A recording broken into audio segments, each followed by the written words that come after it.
What's up, you guys? So I got a lot of, What's up, you guys? Someone said they were gonna give me wine for this. Okay, ready? Wait, Ma, are you gonna get me wine? Lana? Ray? Mom? Dad? What's the other kid's name? Home Alone. Buzz? The glass of red wine would make this like a vibe, no? What's up, you guys? It literally says All Things Adrienne. It's my logo. What's up, you guys? Okay, so after my episode about all the things we don't talk about, so many of you guys were hitting me up wanting to learn some more. So that's why we're doing today's episode all about dating, love, and sex. So I actually asked all of you to write in and tell me, like I was feeling like I should be like your Dr. Ruth these days. Not that I'm an expert at all, but I've got some opinions. And I love the fact that you guys literally flooded me with questions. Like there's so many things we've got to cover. So let's just dive right in. Okay, question number 1. How do you seduce your husband?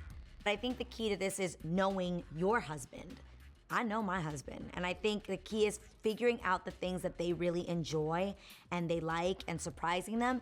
And I think one of the dopest things about my husband is that he finds me sexiest when I feel my sexiest. So for me, I'm a huge fan of lingerie, beautiful pajamas, setting the scene, creating a sexy ambiance. I wanna be that woman that I think is hot. Does that make sense? Like growing up, did you ever see something in a movie and you were like, oh my God, like that's so cool or that's so hot?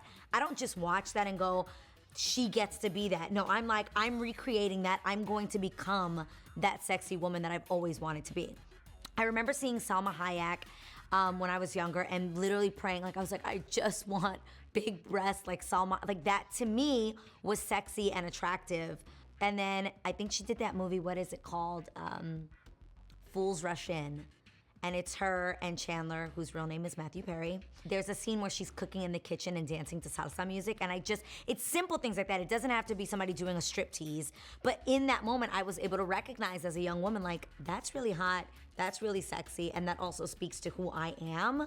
My version of sexy and seducing my husband is 1, cooking in sexy lingerie with salsa music playing. I think he definitely loves that I am Latina through and through, and I think he finds that to be really sexy and a sexy part of who I am. The fact that I can dance salsa, the fact that there is definitely a spice to me.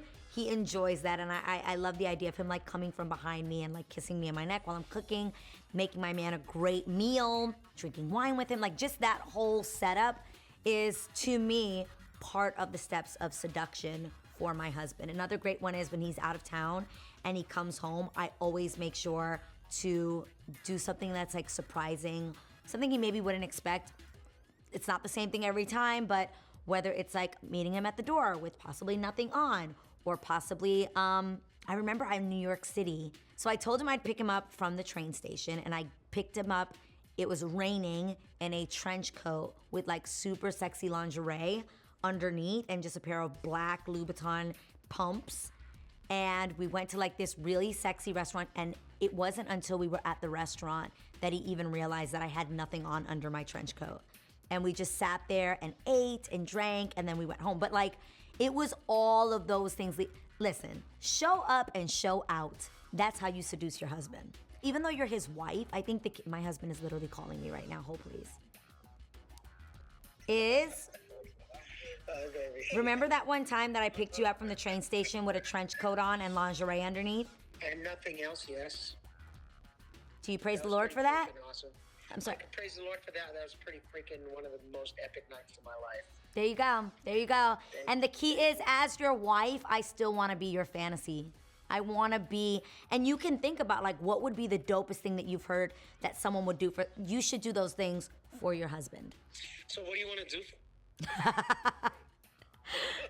He's in New York right now and I'm in LA. Prepare for a great homecoming. Awesome. And you're going to run and jump or no? Run and jump every single time. The run and jump is a thing, I'm just saying. Like, my husband wants to feel like he was missed, you know?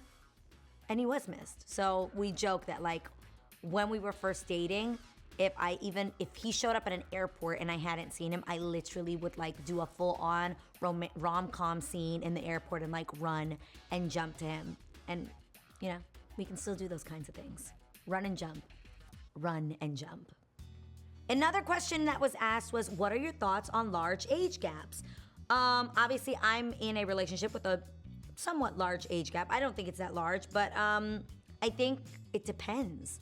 I think it depends on the person. I think it depends on, I don't know. I think people age and mature at different paces. So I think that's the key is I can't imagine myself at 38 dating an immature man.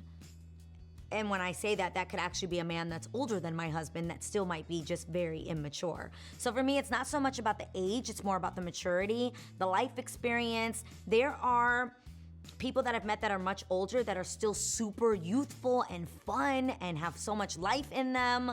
I personally would not want to date someone that was old enough to be my dad. That's probably where I draw the line.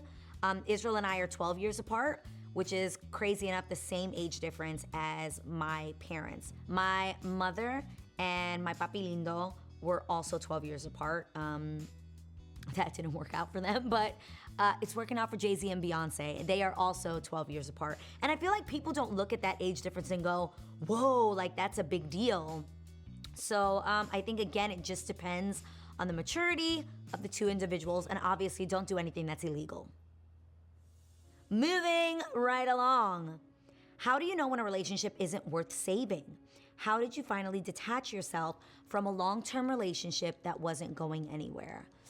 This is a hard one. I think you really do always know somewhere deep down inside of you, you know that this person doesn't value you, that there is an unbalance in the love. I think more than anything, you really can figure out maybe he's just not that into you. I feel like in relationships that I've had to walk away from, a lot of the times it's been that I was forcing something that maybe wasn't coming naturally or didn't feel real. And sometimes you just have to have an honest conversation with yourself. And I think that's really when you recognize it. I think so many of us sometimes can be so delusional and caught up in the idea of who someone is, or the idea of being in love, or the idea of being married, or wanting a family. I think sometimes we force relationships and situationships that are not good for us. So I think the answer to this is have an honest conversation with yourself, like honest, like don't lie to yourself, tell yourself the truth, and maybe make a pros and cons list and see if the cons outweigh the pros, and maybe it's time to walk away. How long did it take you to be comfortable with sex with a strong Christian background? This is a great question. So many of us struggle with this. Not myself, but I've heard. I've always been really comfortable with my sexuality. That's just who I am. I think I came out the womb just in touch. I don't know why. I think that's different for everyone, and everyone's journey is different. But I hate the idea that someone would wait till marriage, and then when they're in this beautiful, amazing thing that, you know, God has ordained, and they get to experience this amazing thing that God has created, that they still feel guilt attached to it. People put so much guilt and so much shame attached to this prior to marriage that when somebody gets into a marriage, they're still holding on to that guilt and that shame. All I can tell you is to, one, I guess you can pray about it. I guess you can, it's really hard because I know so many people really deal with this, and that's just, a lot of it comes from their upbringing and things they were told. Sex is bad, sex is dirty, sex isn't good for you. And that is just a lie. That is point blank a lie, and I think that that's something that people have said to control people so that they wouldn't sin prior to marriage. You have to retrain your mind. You have to, because I can't imagine being in a marriage and having those feelings and it being a healthy marriage. So my answer to that would be read your word, really find out what God thinks about sex inside of a marriage, and then enjoy yourself. My husband doesn't seem to be interested in trying new things. Please advise. This is a tough one. This is a doozy. This is hard, but I think, didn't you know that before you married him? This is not to put the blame on you. We are not blaming you, but I'm just curious as to what were the conversations you had dating? What were the conversations you had? What were the interactions you had dating? Was there a conversation of what are you into? What are you not into? And obviously people do change, and that can be a very real thing. Or they said they were into wild, crazy, spontaneous things, and turns out they're not.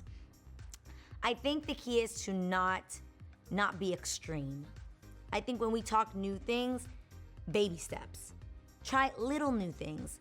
Baby steps. Open someone's comfortability up to whatever it is that you're trying to do. I think not jumping off the cliff with new things is the answer. Consider their comfortability. Talk it out. Find out why he's not interested in new things. Find out why you're so interested in trying new things. Are you not satisfied with what you're currently doing? I think there definitely has to be a deeper conversation into this, because I don't think it's just the new things. There's clearly a comfort or a discomfort that's going on here. But again, baby steps. Trying new things doesn't have to be going from 0 to 100. It could be trying smaller new things leading to the full-fledged version of your new things. Should a couple talk about getting engaged, or should it be a surprise? Okay, I have real opinions about this. No, I do not think couples should discuss specific engagement plans. I love the idea of a man, or in this case, a woman, surprising somebody and creating an event. It doesn't have to be a grand event, but a moment that is so memorable where you take this next step in your relationship of telling this person that you want to spend the rest of your life with them. But I absolutely do think that there should be multiple in-depth conversations about the life you guys want to have together. So I think it is a terrible idea for a man to get on his knee and ask a woman to be his wife when there have been no conversations that say, I absolutely want to be your wife. You want to be my husband. We want to do life together, dreaming out loud about what we could be, how much I love you. I want to marry you. Those words should absolutely come out of that woman's mouth prior to you putting a ring on her finger.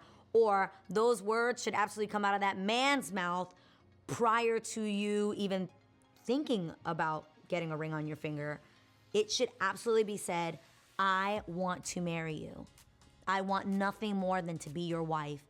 Isn't I had those conversations so that the moment he's on his knee, granted, I'm blown away by the surprise and just the intimacy of the moment and the formality of it, but I absolutely knew that this was someone I wanted to be my husband. It gets so awkward when y'all don't have these conversations, and then you're on your knee, you got a thing, there's family, I don't know what, and the girl is completely like, what just happened?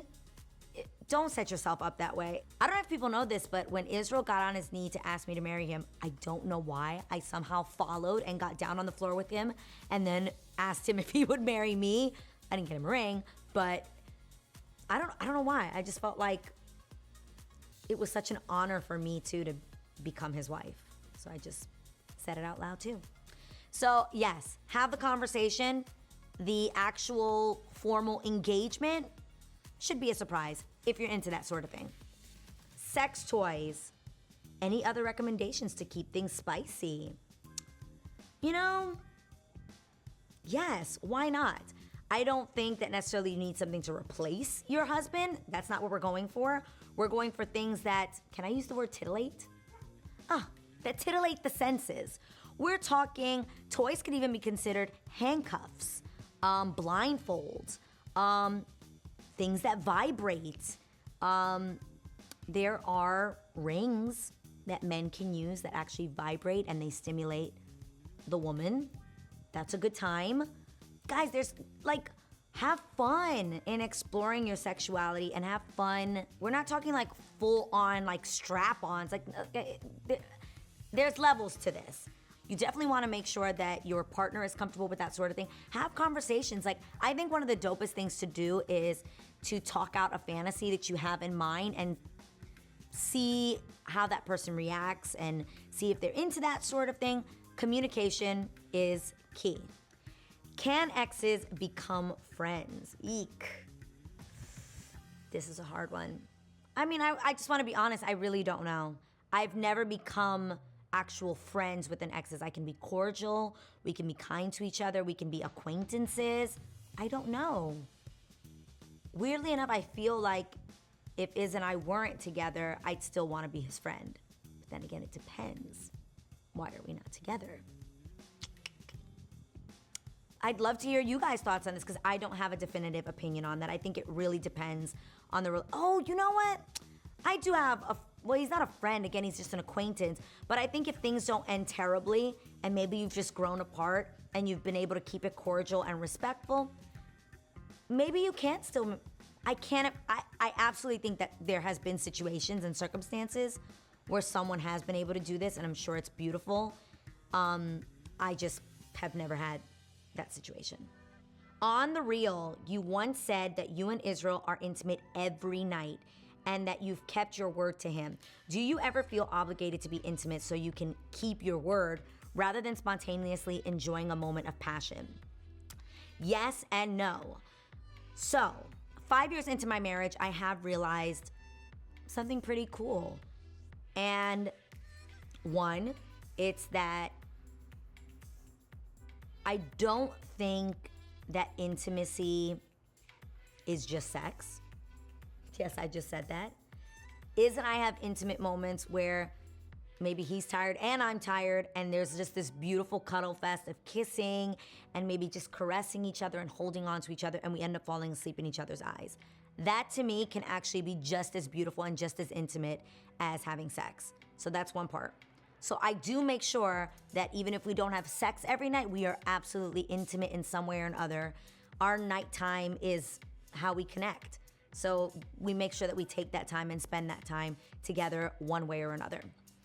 Secondly, if we are gonna have sex, I think there have been moments that maybe I wasn't like, yes, I can't wait to do this. The reality is, for sure, there have been times where I'm like, oh, I'm tired. But I also am like, I do recognize that maybe he's turned on and I want to satisfy him, and I push myself. I think every woman would be honest that even in general, there are times where you're not gonna be like, yes, tonight is my, or you're not the one initiating and maybe he's initiating and you're like, ugh. But I will say this, there has never, ever, ever been a time that I've been like, ugh, I'm tired, and I do it anyway, that I regret it. It's like going to the gym. You get there, you're tired, like, ugh, I'm doing this. Halfway through, you're like, yes, I'm doing this. That is pretty much me as a person. And then when you're finished, you're like, why am I not doing this all the time? I feel amazing. This is phenomenal. So I would honestly say it is human and it is real and it is natural to be tired sometimes or just not in the mood. Sometimes you take that extra little step to keep your marriage and your love life alive, and trust me, you'll thank me later. You recently mentioned on The Real that you and your hubby are now going to couples therapy. What made y'all decide to go? Also, how is it going and is it helping? Much love to you and your family. Okay, I love this question and I think this is super important. As you guys know, Iz and I have been on a difficult family planning journey, and we're so happy, and I'm kind of at the place where I know this sounds weird. As much as I've wanted to start a family, I'm also really grateful for the time I've had just being a wife and not necessarily being a mother. Like, I have loved the last 5 years being Israel's wife and enjoying my marriage and traveling and just being the two of us and not having young children like that in our home. I am super grateful for that. And while I'm grateful for that, and we're really happy, someone told us to actually start doing couples therapy now while we're in a great place, because most people start couples therapy when things are almost over and disastrous and they can't even see straight. But ours is more for maintenance, and with the idea that we are going to start a family, I think it was really healthy and smart of us to start preparing for that. So our couples therapy comes from a place of wanting maintenance in our relationship, wanting to have the tools for the hard times, and also, if I'm being honest, to process our fertility journey. I think it's really important that you talk these things out so that we can have a healthy, happy family, ultimately. I think when you are family planning and there is going to be a shift in your home, maybe it is time to find tools to create a happy, healthy home. What do you do when you're mad at your partner? What's the best way to approach? When you're mad at your partner, I like to write letters. Like, I will go in my notes on my phone and in detail express how I feel, why I feel the way I feel. I think the key also in writing this is to not be accusational. I think the key is to say how you feel and then express why you felt the way you feel. Like, okay, I'm mad because I get mad at is for dumb things. Like the other day, Lana told him that I finished Raven's home at 4:45, and yet I literally had to stand outside and was standing there waiting because he just assumes that all productions run behind schedule. And so he ended up going to the mall to kill time and ended up being super late to pick me up. I felt like that was whack. And I was standing there in the lot. Everyone went home and I was standing there with my bags looking like a loser. And I was just like, yo, I low-key feel like the kid that gets left at school. Do I have PTSD? Maybe. But I felt like that was trauma.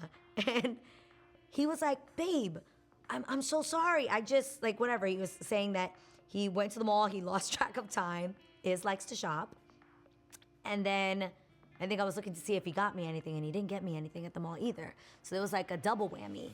And so I was just like, I'm so mad. And so I came home and I just went and I took a shower. And after my shower, I just sat on the toilet and I wrote out why I felt what I felt. And then I sent it in a text message. He was down here on the sofa. He read it and he was like, I totally understand. I was like, okay, this may be extra deep, but like, I was like, I don't ask for much, you know? Like, it was probably super emo and kind of corny, but these things happen. I was just like, did you forget me? Like, this is a very girly thing. I feel like all the guys in this room are like, girl, he was at the mall, he forgot he was late. And I do think the key in all of this is to recognize someone's intentions. It was not Israel's intention to leave me standing there in the parking lot of Las Palmas Studios waiting for, that is not his intention was not for him to roll up to me holding my bags like this, standing in the cold. That wasn't his intentions. Does he feel terrible about it? Absolutely. But he was like, babe, these things never run on time. I didn't think you were actually gonna finish at 4:45. I was like, what? So I wrote it down, I explained how I felt, and then he genuinely was like, I'm so sorry. And I always love this saying, you don't see that someone is genuinely sorry by them just saying sorry. You see it in their actions and in them not doing it again. Your boy was there at 4:15 the next time, just sitting and waiting in the car like, just wanted to make sure you guys didn't wrap early. And I love that because I would do the same for him. I would do the same for him, and I'd be mortified, and it's happened. Trust me, it's happened. There's been times when I got hair and makeup done to go to see Israel in concert, and like, I thought I was doing something by like glamming up and having like a hair person and a makeup person come get me ready, and that has made me late. And I've either missed a portion of the show and walked in late, and I feel so bad that like my vanity, he don't care about that hair, he don't care about that makeup, he just values that I'm there to watch his performance. So it's happened both times, and I think we've really learned what matters. Like if I tell you, hey, come pick me up on time, don't have me standing out here in the cold. It makes me feel dumb and whack. And for him, he doesn't care how glamorous or amazing my makeup looks to come to his concert. What matters is that I'm there supporting him. So, things you learn about your spouse, and you have to keep in account what's important to them, what's special to them, and honor those things. I remember when you used to talk about how you expected your sex life to be once you were married. You had these conversations on The Real prior to your engagement.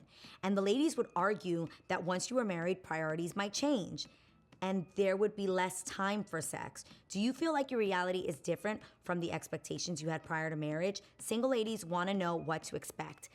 What I have learned is that your marriage is not going to be like other people's marriage. And what you prioritize may not be what other people find to be a priority. For Israel and I, sex and intimacy is a priority. For both of us, I think we equally both were like, this is important to me, this matters to me, I need this to stay intact. And so it has been. I think we even have gotten to the point of feeling like when things are off, it's important for us to connect that way. And I promise it to you, and I'm not gonna say that that's the same for every marriage. For us, it makes a huge difference. I feel so much more connected to him. I feel vulnerable. I feel like whatever like tough little thing was happening before, let's say we got in an argument, after we've been intimate, it does not, I literally feel like, oh, I'm sorry I said that, or I don't feel like I need to be defensive or have my, like I literally become, and maybe that's why God made us that way. I don't know the science behind it, but it works for us. So I do disagree with what was said, and we have upkept it, and it has been, I think even when I would say those things on The Real, I worried on the inside that they probably were right. And so I've surpassed my expectation because for us, they were not right. But I do be tired sometimes. Can you officiate my daughter's quinceañera? It's in 2 weeks. Do we know who sent this? If this was you, comment below, where is it?